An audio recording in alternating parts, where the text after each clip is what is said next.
Okay. Hello everyone, my name is Selena Basilio. I am a freshman from Southville International School and Colleges. And next to me is my aunt Inicia Mateo. She has been a practicing pediatrician for 34 years and the medical director of Gonzales Medical and Children's Hospital in Tanawan, Batangas. So, hi mommy. My group and I are making a video project about middle and late childhood, and we will be covering the following development, which is the physical, cognitive, social-emotional, and moral development. And we just have a few questions we would like to ask you.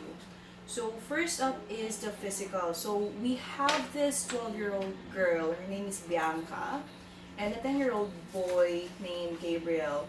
The thing is, both Bianca and Gabriel are about the same height, and the issue we're having now is Bianca. She's quite short, but her physical features are very mature. So the first question is there a standard height and weight for children ages 10 to 12-year-olds? Yes. Mm-hmm. I have a table here. This is a standard height and weight for Filipino children. So for boys, the standard height for 10-year-old is 4 feet and 4 inches. And the weight is ranging from 25 to 30.5 kilo. For 11-year-old boys, their height is approximately 4 feet and 6 inches and a weight of 27.6 to 33.7. And a 12-year-old boy, height is 4 feet and 8 inches with a weight ranging from 30.8 to 37.5. Now, comparing to girls, a 10-year-old girl, a height is approximately 4 feet and 5 inches. So if you would compare to a 10-year-old boy, girls are a bit taller. Mm-hmm. And the weight is 26 to 31.8.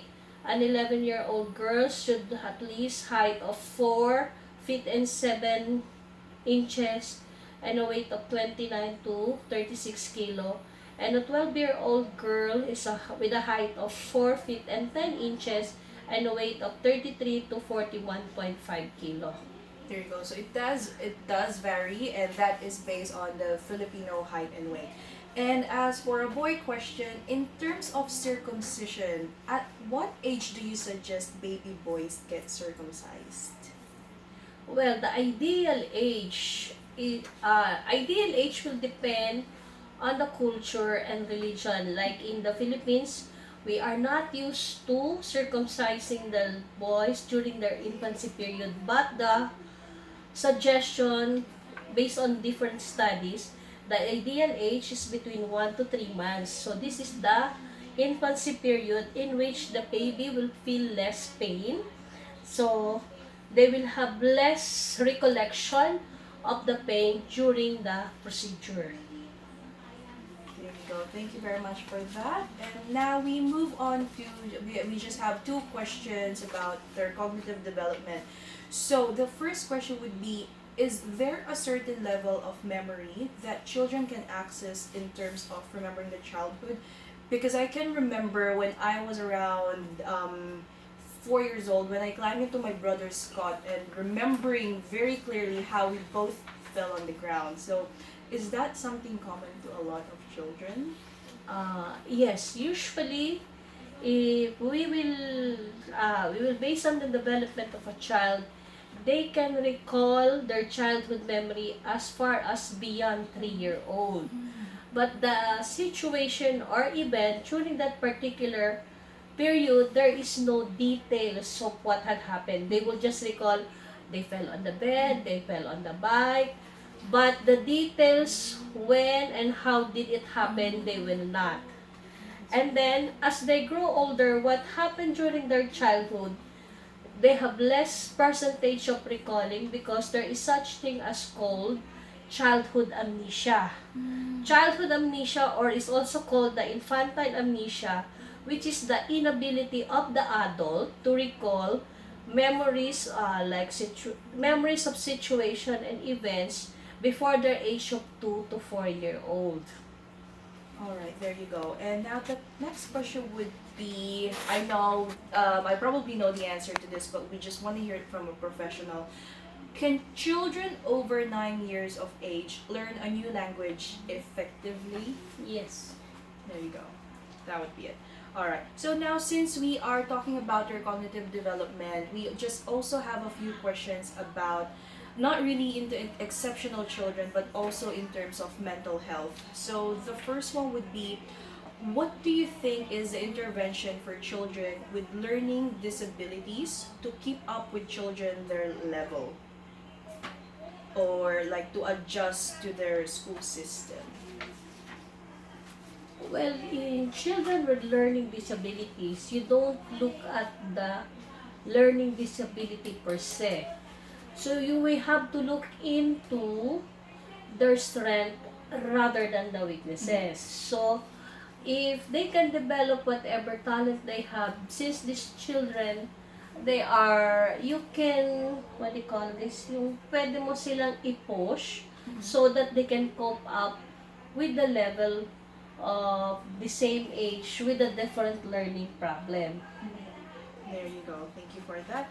And the next question is, it's going to be about mental health. So, do you think that mental health should be taught or integrated in schools to children in this stage of development? Well, during this time, I think it is a must both in the public or in the private school, because uh, mostly now, children live with either a single parent, so there is a high percentage of separated parents. So mostly children are with their parents who are at the same time working.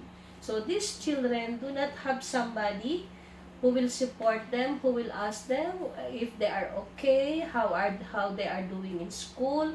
So if there is it is a part of a curriculum in the school, these particular children will understand how to cope, considering nowadays we have a high percentage of suicide among the teenagers. There you go. Understand. And now we have for the social, emotional, and moral development. So the first question would be, how do you think gender roles or stereotypes are essential to a child's development? Should they engage in more activities that has gender classification? No.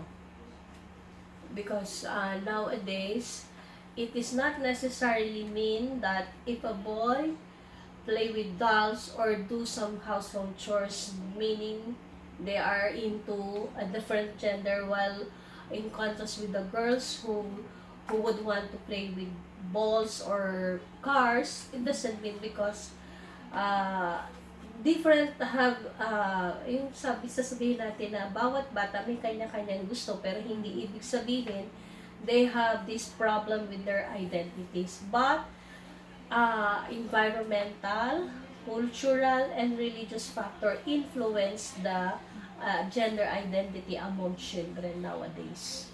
Absolutely. There you go. All good. Now the next one is, so we have two children who is the focus of the project itself. So when Bianca, the girl, she's 12 years old, she was shown two dolls with different colors. So what Ate Mika did, one of my group mates, asked her like, which of the dolls would you like to play with?